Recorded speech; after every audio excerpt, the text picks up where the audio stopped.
All right, good morning, everyone. I'm going to ask that everybody be seated if we can. We're going to go ahead and get started.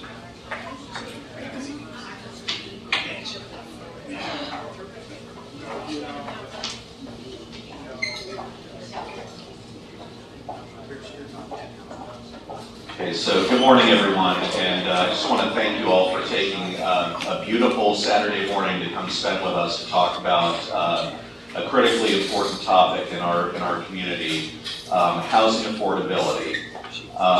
It's something that is fundamental to everyone. Everyone needs a good and decent and affordable home to raise their families, to go to work from, and to grow old in. And we're really pleased to be here to talk about our strategic plan for housing affordability. I want to just, as we get started, recognize some of our partners here. I am Tom Fleetwood. I'm the Director of the Department of Housing and Community Development. We have a number of staff members here from the Department of Housing.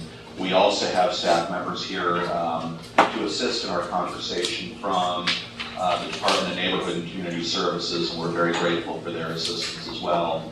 In addition to some of our community partners, including David Levine is here from Good Shepherd Housing.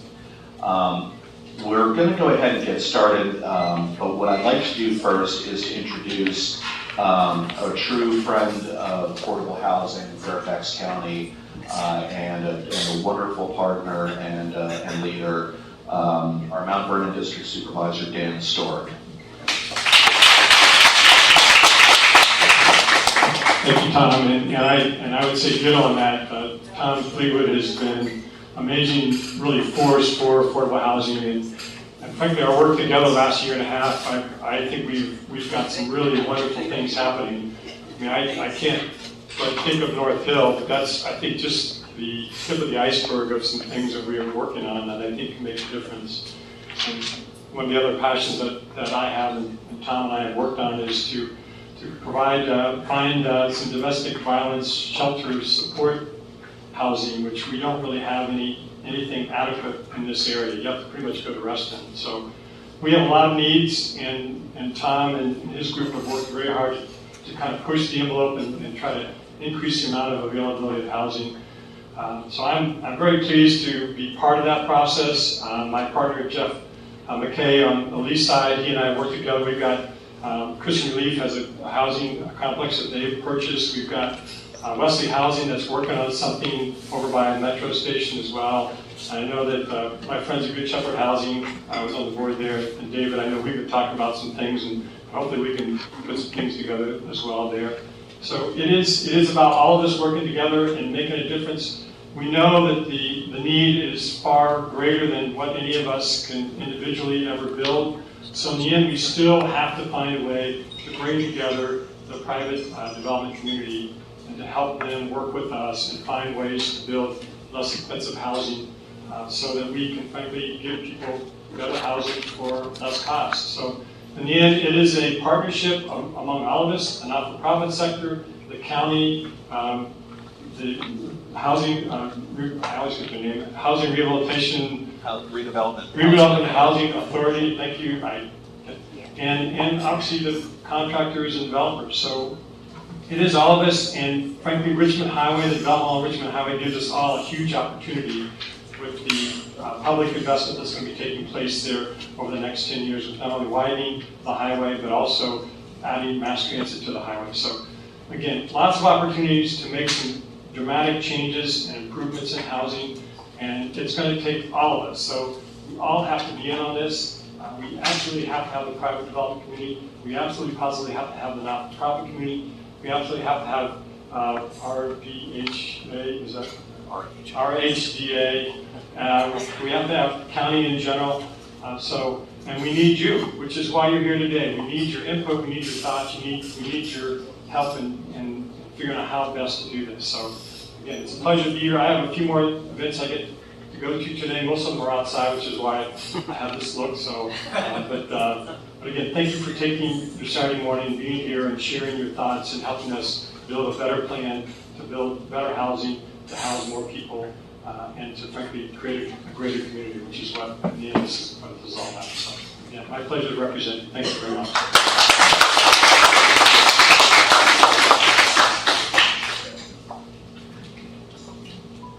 Thank you again very much, Supervisor Stork. And I am realizing that I've neglected to mention a couple of our other partners here in the room. We have representatives from the Office to Prevent Homelessness are here. We have representatives from Fairfax County's Affordable Housing Advisory Committee are here. We now have a representative from Supervisor Kathy Smith's office is also here. Philip is here. Thank you for coming. And we're going to go ahead and get started right away. I'm going to ask Ben Rogers, who is our project manager for the strategic plan and our director of policy reporting and communications. So Ben, if you would.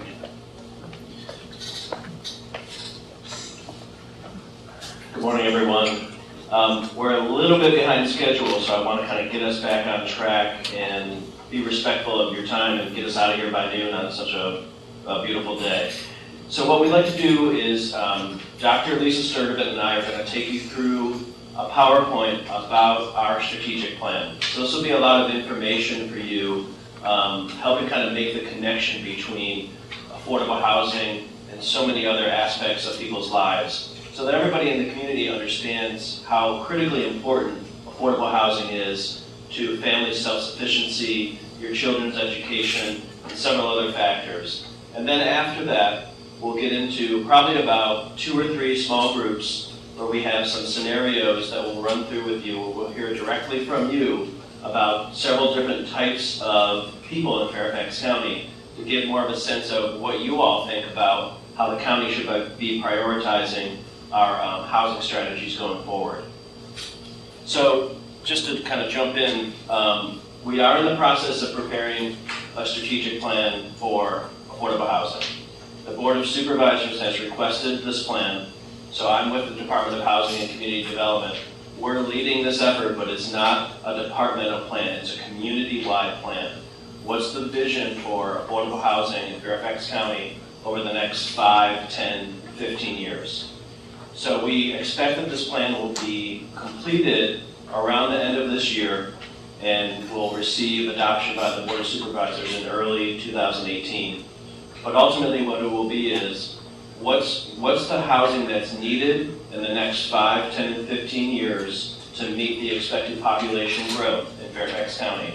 And then based on that, what are the strategies and policies that need to be either implemented or changed in order for the county to develop and preserve the housing that's needed for that population growth? And then finally, what are the actionable sort of do-outs that are going to happen as a result of that, and what are the funding sources that need to be identified for those actions that will require additional funding?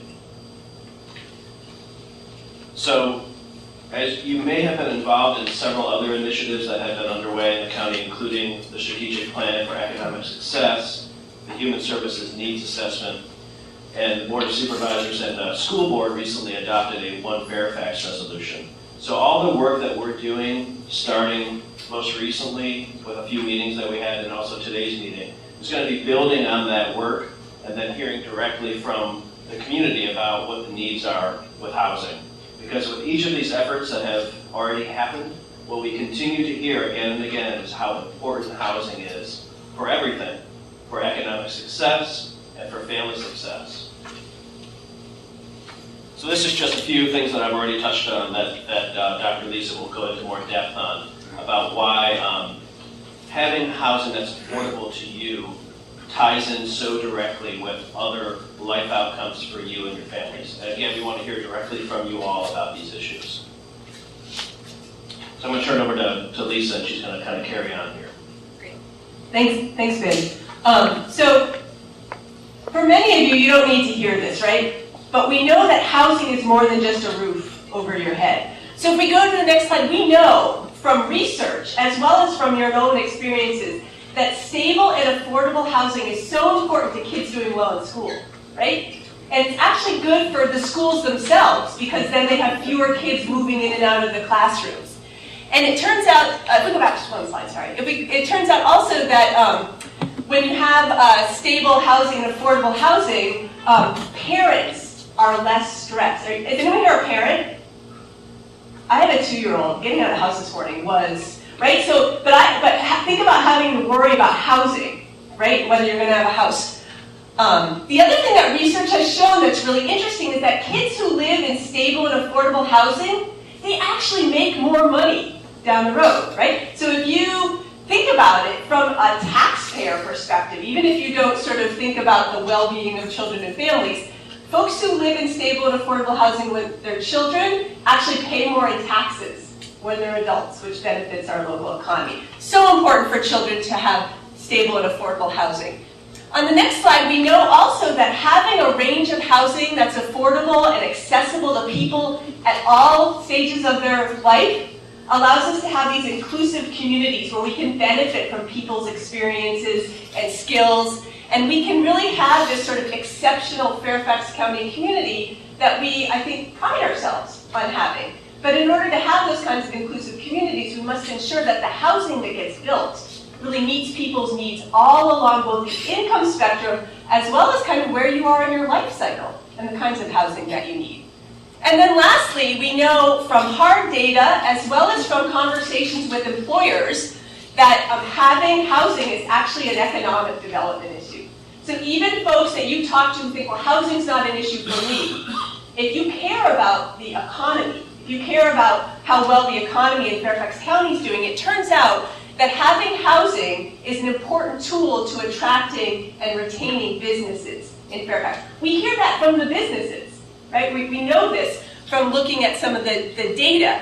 We actually know that when you have communities where there's more integration, meaning more people of different incomes living together, those economies are actually the most sustainable. They withstood the recession better than other places. So there's an economic reason to think about housing and broadening the tax base with housing.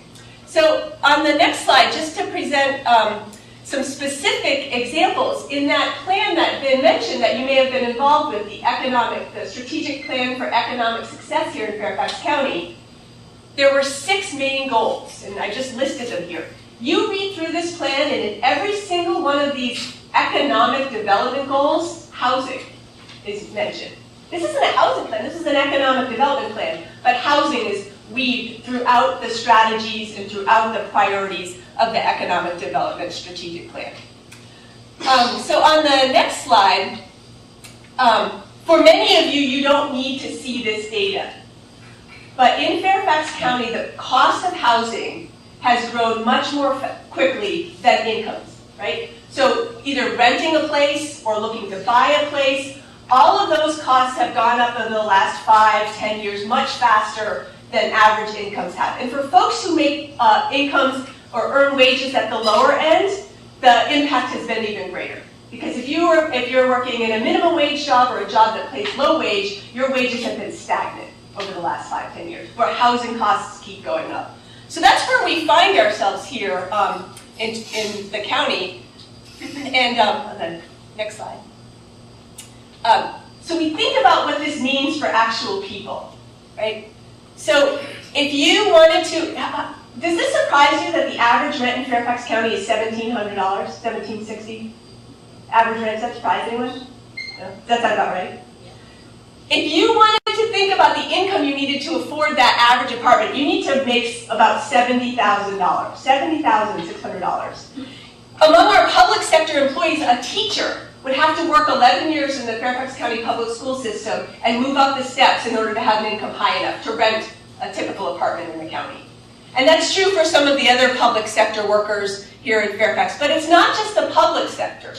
Many of the private sector jobs that support the growth of the local economy come in at wages and then have median wages. These are average wages that are far below that $70,000. So this is housing affordability is a challenge for folks, certainly folks who make lower incomes, and it's also a challenge for some of our entry-level workers and some of the public and private sector workers who are important to our local economy. And on the next slide, this is actually something I think is really important. If you leave Fairfax County and go to the rest of Virginia, people say, oh, you guys are so rich up in Fairfax County, right? Fairfax County is so rich, right? There's no problem. It turns out that about half of the jobs that are located here in Fairfax pay less than $50,000 a year. That's 300,000 people. earn less than $50,000. That's more jobs than are in Arlington and Alexandria combined, like total jobs in those two communities. These are folks who work in retail, and they work in restaurants, and they care for your children, and they drive your school bus, and they work with your folks, connecting them with social services. And they're the entry-level folks that run data and produce websites and do all sorts of things in our local community. So we know that this is an issue, and then on the next slide. So what we have then is thousands of individuals and families, perhaps yourselves, perhaps people you know, who pay more than half of their income on housing every single month. And it's a stress. It means there's less left over for food, for transportation, for healthcare. It also means there's less left over to buy stuff in the local economy. You don't go out to restaurants a lot when you're making your rent payment and there's not a lot left. So it's an important issue for families, but also for people concerned about local economic growth. So on the next slide, you might be asking yourself, Lisa, I'm convinced. You convinced me. It's a problem. We're not building enough. Why aren't we building housing people can afford? Maybe you yourself are thinking, I'm looking for a place I can afford. Why can't I find a home that's more affordable? There's several reasons why housing is expensive in Fairfax County. One is that the cost of land is really expensive, both in Fairfax as well as Alexandria and Arlington. There's also regulations in the county as well as imposed by the state that make it expensive to build housing. But then the last one is, which I hope we're going to touch on in our conversation today, is there is often community opposition to building new housing, whether it's housing that's affordable to people who make less money or housing generally. And this opposition really impedes the ability to build housing in Fairfax. When you look at the numbers, the big dollar sign is how much it costs to build housing, and the small dollar sign is how much the person who built it would earn to pay for the housing if they rented it to somebody who made a low income. And if that gap, see that gap between the big dollar sign and the little dollar sign, if that gap isn't covered, the builder won't build the house, won't build the apartment building. And so that's what we're here to talk about, is in some ways the strategies to help close that gap a little bit. On the next page, this is really quick information. I wanted to, as Vin said, get us back on schedule and have a chance to have our conversations. But as we think about this and as we talk together as a community about the housing needs of people like us, people like we know, people maybe we haven't thought about, we also want to think about what the strategies are for us as a community to help meet those needs. And there's not just one tool. Like if there's one fix, or we're just trying to figure out what it is, that would be a different conversation. But there's a whole set of options that are available to us as a community to help bridge this affordability gap moving forward. So when we go to the next slide, this is sort of like leading us off into the next part of the day. We really didn't want to make this you listening to us. So I'm going to talk a little bit about what we're going to do next. I hope you all are in a chatty mood this morning. So we're going to organize ourselves around these tables in, I think we're going to have 3 groups of tables. And so what I'd like to do, let me explain what we're going to do, and then I'm going to ask you to move, some of you to move if that's okay. In your packets that you picked up there, you might notice you have a stapled copy of stories with people's photographs on them. We're going to use that as a way to have a conversation about the folks in our community who face challenges with housing, and we're going to have a facilitator at each of your tables help guide that conversation. This is really about you all talking, but there'll be a facilitator to help guide the conversation. And there's a couple of questions. And what we'd really like for you to think about is how do I think about this person I'm hearing about? Is this someone I know? Is this someone like me? And what do I think we as a community should be thinking about in terms of helping to meet the housing needs of someone like the person we're talking about? Does that make sense? Okay, you're going to have a facilitator as you go. I'm thinking we almost have 4 tables now that I'm looking at the number of folks we have here. So I'd like to set, so we're going to have one table sit right here. So we'd love everyone to come in and fill this table up right here, table number 1. We're going to have table number 2. We have table here. We'll have folks come here and fill this table in. And then we're gonna have table number 3. Let's make it right here, just to make it even. Table number 3. So if you are sitting in one of the tables in the back, will you please come join one of these tables? And then we'll see if we need a 4th, if that sounds right. So come on up, join the table, have a seat. And then if we need a 4th table, we'll add a 4th table. Yeah, fair enough.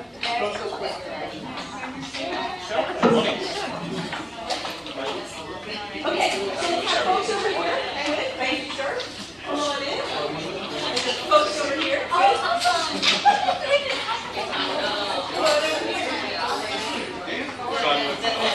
Okay, so I'm gonna make some announcements here for staff and our facilitators. Okay, Marlene, can you facilitate here? And Ramona and John, can you take notes over here? John Mescal? Okay, good.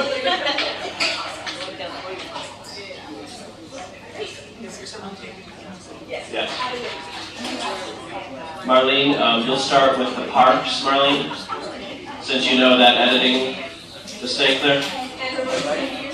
And John, Ramona and John, notes there, please.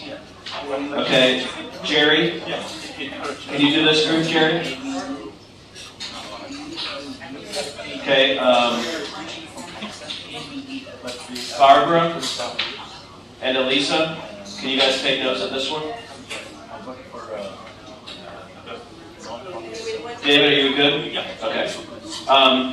Jerry, can you start with Alyssa in your group, the first one? Okay, then David Levine over there. And can I have Steve and Navi at that table taking notes, please? And David, if you could start with Sylvia. What we're going to do now is I'm going to read this scenario because I want us to use our imagination to explain to say, like look at a person. What does it mean to their housing? We're going to try to get as much of a perspective. Can I have everybody's attention? Because we want to have some time to hear from each group as an overall group.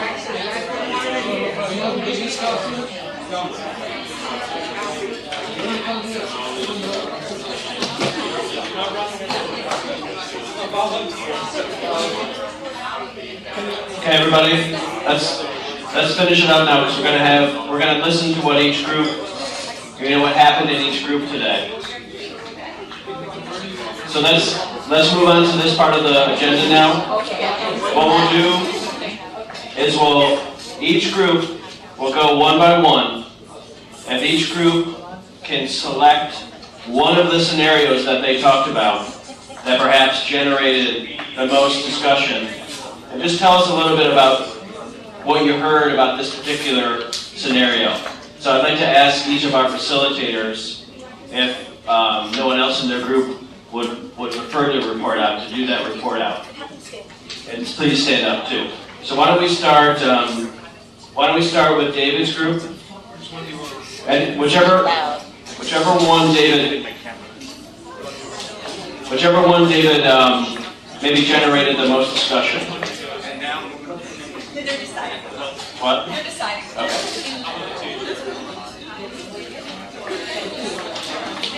No one wants to talk about war. Yeah, we'll talk about that. If you like, you can use the microphone too. Yeah. Not wireless. I have to walk up. And hey, Barbara, can you take notes about this discussion that's about to happen? Steve, why don't you come up here? Yeah, tell them like Yeah.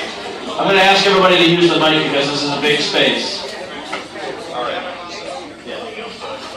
Yeah. Everybody, can you look up here, please? We're going to have some reports from the groups. Okay? So let's give Steve our attention. He's going to talk about the group, his group. And which scenario, Steve? Okay, so he's going to talk about Allison Avelti, which is a public sector worker. Okay, this is the scenario where there's a third grade teacher and she earns $50,400 and still can't afford to live in the county. So there's a question about who's responsible for ensuring that public sector workers like Allison have housing that is affordable. The bottom line was that the school system was not going to be able to handle this responsibility. And our table kind of discussed a lot of different things that what's happening is people are moving out of the area to where they can afford to live, and then a lot of them are commuting. It does, for some public sector workers, it doesn't work for teachers. The option of people are telecommuting more often now. They're living outside of the area and telecommuting and being able to work at home. And the issue with that, from an economic standpoint, is that they're not therefore putting money into the area economy. Something that is a concept that some of you know, Stephen Fuller was brought up, that's called a leakage kind of concept, where you're not putting the money into the economy. There's a lot of kind of sympathy here that it's really too expensive to live here. There have been examples somebody brought up in Georgia. It was much easier to live there.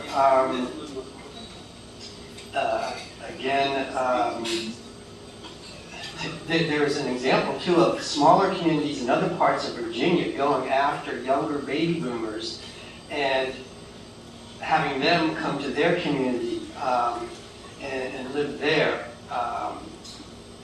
And bring their income to that economy. So that, again, is hurting the area. The other question, should something be done to address the affordable housing needs of public sector workers? I think the table would agree that yes, but we just did not have the answer.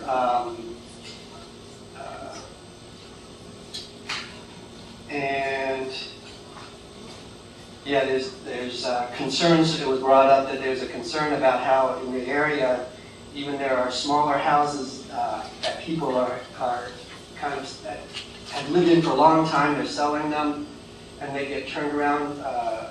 Somebody constructs a new mammoth house and is able to sell it for $1 million while this person was struggling earlier. I want to ask the table just if they could address one other thing. There was something about tuition reimbursements versus student loans. The question about should employers help with the housing, and we thought maybe the employers could help with helping to pay down the student loan. Okay, did you all hear that? The employers helping with the housing by, for instance, they have new workers come in with student loans. Can the employers, could the employers pay off their student loans while the person is working for that employer? And that's something that would be very helpful to workers, especially starting out with their student loans. So that covers us. Okay, thanks, Steve. So that was the public sector employee. Let's go to Jerry's group. Jerry, if you have a scenario that's different than that one, that was good discussion. They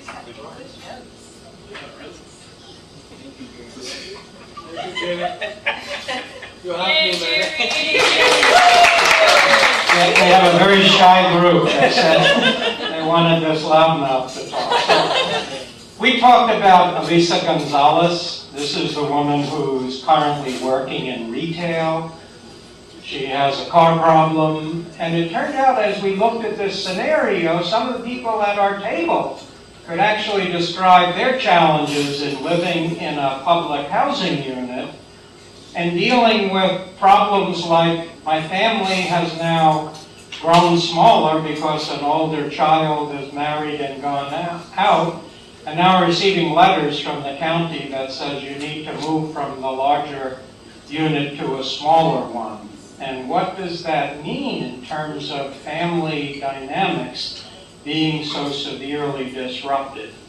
And we'll have some special intervention that'll happen as a result of this, but it generated a lot of discussion about the challenges of living within a public housing unit.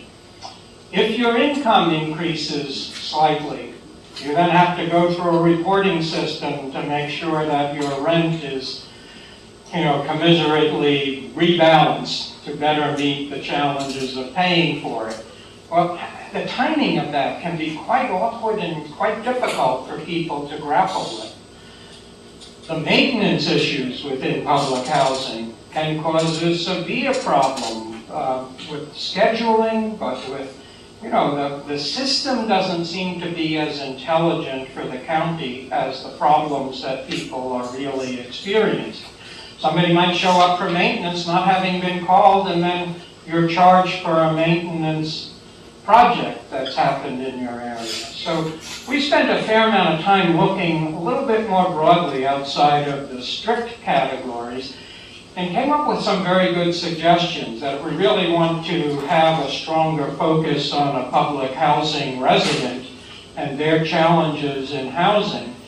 Maybe we shouldn't be meeting here, but we should be going to a community room in a number of different public housing units and starting a discussion that would prepare people well, but would allow for a more unified, common conversation. So that was just some of the issues we talked about. We did have some discussions about how there are other counties around us who have larger investments in housing, and that we should be looking at maybe what's happened in Arlington. Could it be modeled and acted upon in Fairfax? Could and should we be getting a bond issue onto a ballot at some point in time to provide stronger funding support? So I think we were very sympathetic to the travail of poor Elisa Gonzalez and thinking that much more needs to be done. An additional component was there doesn't seem to be a conversation with the employers of people who are working in these lower wage jobs. Do they not understand the plight of their workforce? Is there some way of having a focused discussion, maybe organized through the Office of Public-Private Partnerships, on how we might be able to have a specific focal discussion about the PowerPoint needs and the realities of sustaining your business as a small retail business with your workforce increasingly suffering from the afflictions of too expensive housing and too much of a challenge for staying in that housing. So.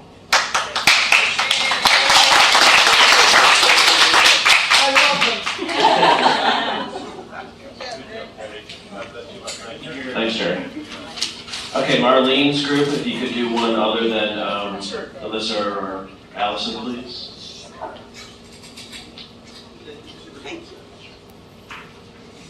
Well, I would just start by saying that I think our group would agree with yours, Jerry, that we found ourselves talking about overlapping about some of these vignettes together because there was so much, some of the issues, the problems were so related, and it's hard to talk about them in isolation. We found it was more, in some ways, more natural and creative in a way to talk about them as a whole. So we did some of that. And we also had some overarching questions. We started out with a question from one of our group that said, why are people opposed to affordable housing in their neighborhoods? And that was a really good question. We had a lot of discussion about that. And it was, it's a really important question, and it has wide ramifications, as everybody here probably knows. So I'll talk about Sylvia Mancini, who is a vulnerable individual, and we had a good discussion about that. Partly because another one of our group told us that her mom was someone who recently faced just that sort of situation, and wanted to continue to live in Fairfax County. She had some physical issues and needed some help, and it became impossible, and she's now living in Maryland and doing very well. There were a lot more choices and opportunities for her to continue to live well in Maryland, and so that's where she is now, but not in Fairfax County. We talked about the fact that there are lots of folks who end up moving out of the county because they can't afford or find the right place to live, or they can't afford it. Several of us pointed out that the issue is not just affordability, but also accessibility, and that needs more emphasis in this particular one. We also talked about the fact that we probably need to add a question to this one or clarify a little bit, because there are folks, and it sounded to us when we read this as if Sylvia was one of them, who actually are living in housing, who are vulnerable, who develop as they've grown older or develop disabilities, etc., who are living in housing that they actually can afford if they can find the appropriate and needed supports to continue. And we felt strongly that people in that situation should not have to, if possible, not have to move out of a home that they want to keep, that they love, and that actually is something that is affordable just because they can't pull together the services that they need in order to stay in that home. So we think there should be more emphasis on that. Several people at the table cited Mount Vernon at Home, which is, I'm not familiar with it, but it sounds like a great program that's in this part of the county that provides services that do just that. We talked about subsidies for public housing and other kinds of situations to make that the county and local government and other governments and the private sector have a responsibility to provide a lot more opportunities for people like Sylvia to stay in Fairfax County in order to, if possible, so they don't have to go outside it. So that's does anyone else have any at our table? Does Cheyenne anything? Yeah. Well, I was just going to say, the question about the younger couple trying to afford the $450,000 home with a six-figure income, I think the majority of the table were shocked that somebody with six-figure income Exactly. would run into an issue Right. with trying to purchase. Right. Someone said, this is not the kind of family you usually think of that needs affordable housing, but we talked about the fact that we're talking about an array, we're talking about the continuum, about making sure everyone can afford to live in Fairfax County. That's right. Who wants to stay?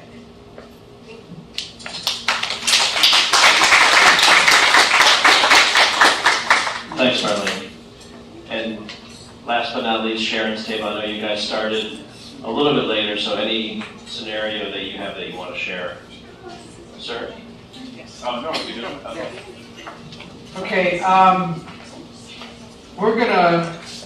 we did start a little late, and we focused, our first major discussion was on Alyssa Gonzalez's scenario, and I think it's apropos to have a community resident do the presentation. Right, thank you.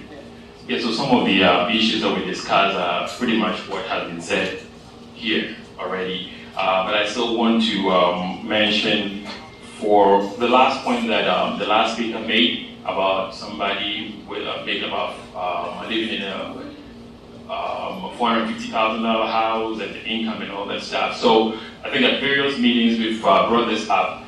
People who live in this community who want to take advantage of affordable housing are not able to do that because of their debt to income ratio. So you fill out the Fairfax County forms and then you go and tell you, well, because your income is too much, you cannot get affordable housing. And I think that is problematic. I think that the county should be able to do something about that, because once you have affordable housing, if you live in the county and you have affordable housing, that has that ripple effect. You're able to take care of your family, you take your kids and all the social activities, and that really helps out. So I think something should really be done about that.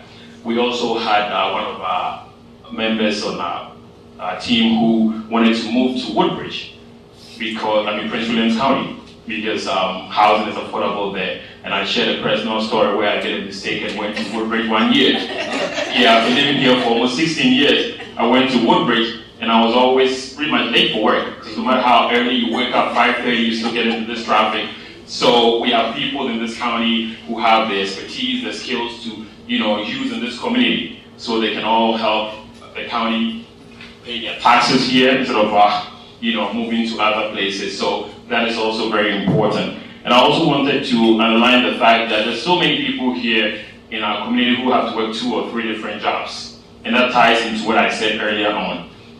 You have to work a couple of jobs for you to be able to afford rent and all the other stuff. So you go fill out this form, and through no fault of yours, you're not able to get affordable housing. So it's very critical that the county looks at that. And then disability. We had one lady on our team who said she wants to be able to rent an apartment or take advantage of affordable housing that would give her access to the apartment. So she's asking that maybe the county should be able to look at making accessibility pretty much for people with disability, which has also been mentioned here already. So this is what our team came up with. Yeah, one more thing. Yeah. What's your name? My name is Kobe Yampo. Okay. Thank you. Thank you.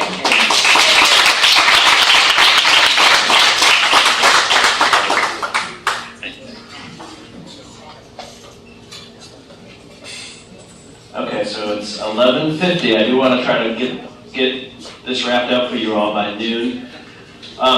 Just one thing from a staff perspective that we're really thrilled about is it seems like these scenarios resonate with people, that you find that you might be in this situation yourself, or you know someone who's in this situation. So that is really great for us to kind of hear that feedback from you all, and I hope that this was something that was valuable for you. I just want to take just a few minutes to do some housekeeping stuff before Tom closes out. Yeah. So first of all, we have these cards here, which has our survey on it. So if I could ask people to take some of these cards, hand them out to your neighbors and friends, so that people can go and take our survey, because we will be doing other community meetings, but not everybody can make a community meeting. If you have additional feedback you'd like to provide us, you can do that through our survey. So we'll have some cards here for everybody. And it won't be live until early next week, okay? We also have all your email addresses, so we'll email you when this is live, okay? I just want to take a moment to thank our facilitators. Marlene, Jerry, David, and Sharon. We really appreciate you all. And also all of our note takers, Norma, John, Ramona, Barbara, Elisa, Steve, and Navneet. Thanks so much. Okay, we will have a few minutes for general comments or questions about either these scenarios or how you feel this process went, and then Tom's going to kind of close us out. Yes, sir. Sir, I'm just wondering, we came with the mindset, we didn't know what to expect, so housing was the main word, right? The notice that I have received that a lot of other people, that we will be asked to move to a different location because of overhousing and underhousing. Right. And I was wondering, I think Ms. Montgomery, she works for that department. If she or your kind self can address that issue, if you have any knowledge, you can educate us about it. What to expect in coming months? I didn't actually see that letter to be able to tell you what's going on with it. We'll follow up with you. All right. Fine, no problem. Okay. Thanks. Any other questions or comments about what happened here today? Yes, ma'am? Okay, I see all that you're doing and I'm really happy about it. I'm a domestic violence advocate. I don't see a scenario about dealing with domestic violence housing. And I'd like to see that, what is, mentioned or whatever, but please, because we're often left out from domestic violence. I'd like to see that, if you can include that in this. We can do that. Oh yeah, sorry. She was mentioning that none of the scenarios had anything about survivors of domestic violence. So she was requesting that we put that in one of our scenarios. One other possibility would be foster care. People can be thrown out of foster care and they age out before we do a foster care. So that comment was about children in foster care who have aged out of foster care, which is a big issue, of course. Okay. Oh, yes, ma'am. Another one is the, like a number in high school, they have a special needs program. And those young people, after they can go to their 23, they have nowhere to go basically after that age, so there needs to be some type of housing provided. There's limited housing for them, so mention of that, of the intellectually challenged students coming to graduating from school and nowhere to go. So children with special needs who age, and then there aren't appropriate housing options for them as they become adults.